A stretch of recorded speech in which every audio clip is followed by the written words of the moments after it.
পশ্চিমবঙ্গ স্বাস্থ্য দপ্তরে 16 জন নার্স ও অ্যাসিস্ট্যান্ট নিয়োগ। পশ্চিমবঙ্গ সরকারের স্বাস্থ্য ও পরিবার কল্যাণ সমিতির অধীন দক্ষিণ দিনাজপুর জেলা স্বাস্থ্য ও পরিবার কল্যাণ সমিতির staff nurse, community health assistant, multi রিহ্যাবিলিটি ওয়ার্কার পদে 16 জন ছেলে মেয়ে নিচ্ছে। তারা কোন পদের জন্য যোগ্য আসুন জেনে নেওয়া যাক। স্টাফ নার্সের জন্য ভারতীয় নার্সিং কাউন্সিল স্বীকৃত প্রতিষ্ঠান থেকে GNM কোর্স পাশরা আবেদন করতে পারবেন। বাংলা ভাষায় লিখতে, পড়তে ও বলতে পারা দরকার। বয়স হতে হবে 18 থেকে 40 বছরের মধ্যে। পারিশ্রমিক মাসে 25,000 টাকা। শূন্যপদ 3টি, জেনারেল 2টি, তপশিলি উপজাতি 1টি। কমিউনিটি হেলথ অ্যাসিস্ট্যান্টের জন্য ANM কোর্স পাশরা পশ্চিমবঙ্গ নার্সিং কাউন্সিলে নাম নথিভুক্ত থাকলে যোগ্য। দক্ষিণ দিনাজপুর জেলার বাসিন্দা হতে হবে। GNM কোর্স পাশরাও যোগ্য। বয়স হতে হবে 18 থেকে 40 বছরের মধ্যে।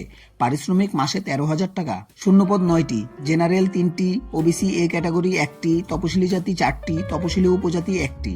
মাল্টি রিহ্যাবিলিটি ওয়ার্কারের জন্য ফিজিওথেরাপি ডিগ্রি কোর্স পাশরা কোনো হাসপাতালে 2 বছরের কাজ করার অভিজ্ঞতা থাকলে যোগ্য। ফিজিওথেরাপির মাস্টার ডিগ্রি কোর্স পাশ থাকলে ভালো হয়। বয়স হতে হবে 21 থেকে 40 বছরের মধ্যে। পারিশ্রমিক 18,000 টাকা। শূন্যপদ 4টি, তপশিলি জাতি 2টি, তপশিলি উপজাতি 1টি, OBC A ক্যাটাগরি 1টি। সব ক্ষেত্রে বয়স হতে হবে 1/1/2023 হিসেবে। তপশিলি OBCরা যথারীতি বয়সের ছাড় পাবেন। এই পদের মেমো নম্বর যথাক্রমে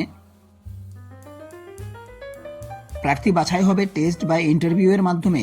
দরখাস্ত করবেন অনলাইনে 8ই জানুয়ারির মধ্যে এই ওয়েবসাইটে www.wbhealth.gov.in অথবা www.dinajpur.nic.in।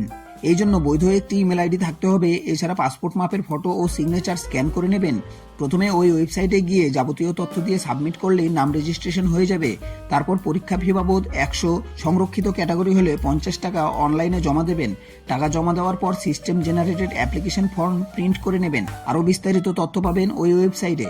বন্ধুরা, আজকের জন্য এতটুকুই। দেখা হচ্ছে পরবর্তী ভিডিওর সাথে। ততক্ষণের জন্য ধন্যবাদ।